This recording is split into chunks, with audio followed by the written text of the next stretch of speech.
Səfərlər dövləti, Şah 1-ci İsmayıl və Şah 1-ci Təhmasib əvvəl İsmayıl hakimiyyətindən yazar.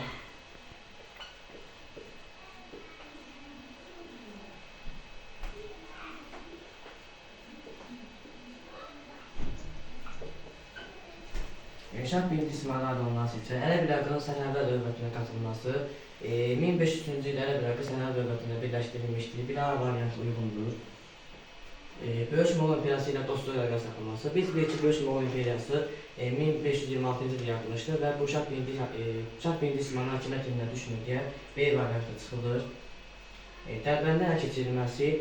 Şah 1-ci İsmayıl Dərbəndə əl keçiriləndən sonra Şeybani özünə uğurlu yürüş etmişdir və C variantı belə uyğundur. İkinci isə Şah 1-ci Təhmasib adlanması seçək. Hərbi sahədə islahatlar keçirilməsi. Hərbi sahədə tədbirlər həyata keçirilmişdir, lakin islahat geniş fikir olduğuna görə islahata keçirilməmişdir. Lakin əlavə edə bilərik ki, Şah 1-ci Təhmasib islahata keçirilmişdir, amma Şah 1-ci Təhmasibə A variantı uyğun deyil.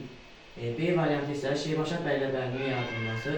1538-ci ildə Şah 1-ci Təhmasib Şirvanşahlar Sultanada Şirvanşah bəyləbəyini yaradılmışdır və qardaşı Əlqas Mirzəni bura bəyləbəy təklif etmişdir. B variantı uyğundur. Teymurlar dövləti ilə dostluq əlaqə saxlanılması. Teymurlar dövləti 1507-ci ildə sülh yaradılmışdır və bu da Şah 1-ci Təhmasibin hakimiyyətindən düşmür deyə C variantda çıxılır.